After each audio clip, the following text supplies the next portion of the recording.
gostaria de compartilhar uma palavra com vocês que está na carta aos Colossenses, no capítulo 2, no verso 13 e o verso 14.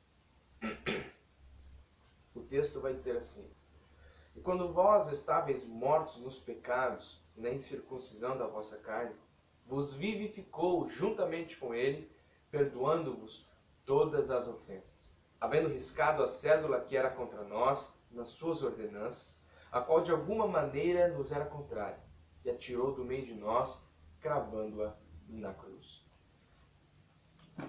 Essa palavra começa num tom de tristeza, começa num tom de desesperança, porque ele diz que nós estávamos mortos, que nós estávamos sem vida, sem um futuro. E ele explica o porquê nós estávamos mortos. Ele diz que nós estávamos mortos por causa dos nossos pecados e pela incircuncisão da nossa carne. Então nós estávamos mortos primeiramente pelos nossos erros, que são os nossos pecados, pelas nossas más ações. Nós estávamos mortos porque nós arbitrariamente escolhemos seguir longe do Criador, seguir aquilo, fazer aquilo que não agrada a Deus, aquilo que não é da vontade de Deus, e por isso nós estávamos mortos, segundo o apóstolo Paulo, e nós estávamos mortos ainda pela incircuncisão da nossa carne. E o que é estar morto pela incircuncisão da nossa carne? A circuncisão no Antigo Testamento tem pelo menos dois significados. Um deles é o pacto, a aliança que o Deus tinha com o povo de Israel. E ainda mais, representava também a lei, representava os mandamentos que Deus havia dado ao povo de Israel. Por isso, a incircuncisão da carne é a falta que nós temos tanto do pacto com Deus, tanto dessa aliança com Deus que o povo de Israel tinha, como também essa falta da lei, a falta dessa orientação divina, a falta dessa compreensão acerca de Deus, daquilo que Ele espera das nossas vidas, das nossas atitudes. Então nós estávamos mortos, segundo o apóstolo Paulo, por causa dos nossos erros, por causa dos nossos pecados, mas também estávamos mortos por essa falta de comunhão, essa falta de aliança, a falta de um pacto com Deus. E também estávamos mortos por falta dessa compreensão acerca de Deus, por falta dessa lei acerca de Deus que nos mostrava o caminho certo a ser seguido. Então nós estávamos mortos, nós estávamos fadados ao fracasso. Sem futuro, sem esperança? Não. Deus não para a obra dele por aí. E é por isso que ele vai continuar ainda no verso 13, dizendo que vos vivificou juntamente com ele, com Cristo, com Jesus, perdoando-vos todas as ofensas. Ele diz que a vida não acaba em morte, que a vida não termina sem esperança, que a vida não termina numa escuridão, num beco sem saída. Ele nos dá uma solução.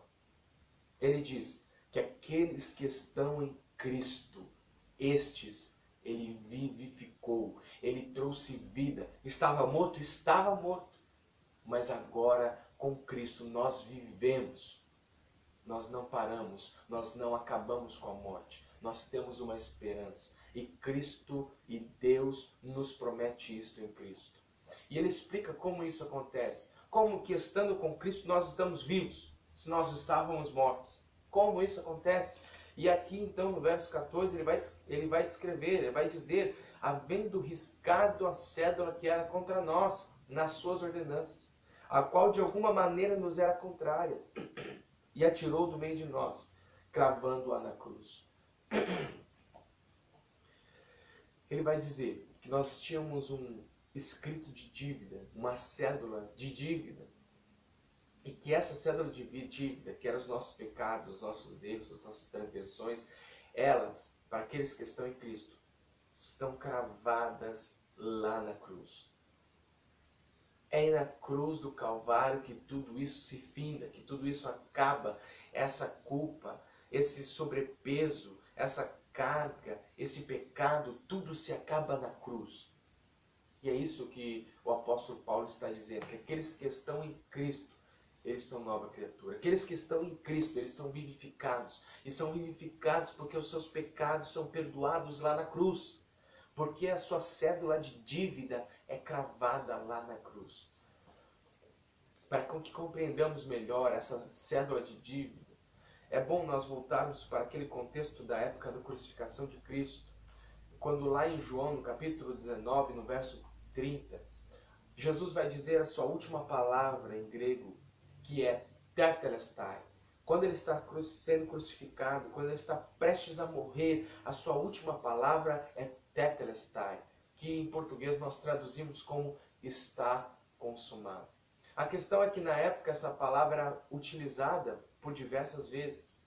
E quando um preso, ele ia preso e permanecia durante algum tempo na cadeia, ele tinha uma cédula de dívida. Ele tinha um escrito lá que dizia, que relatava quais foram os seus erros, quais foram os seus crimes. E no final do tempo determinado pelo juiz, quando ele pagava o tempo que era determinado pelo juiz na cadeia, o juiz pegava aquele escrito e ele escrevia embaixo de todos aqueles crimes que ele havia cometido uma palavra.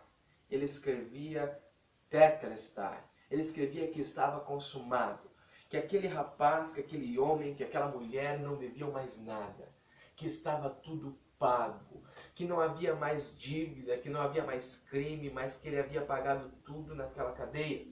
E quando Cristo então na cruz do Calvário diz tetelestai, está consumado, ele está dizendo que a obra dele está completamente realizada, que não falta mais nada, que ninguém precisa pagar mais algum preço, porque ele pagou todo o preço.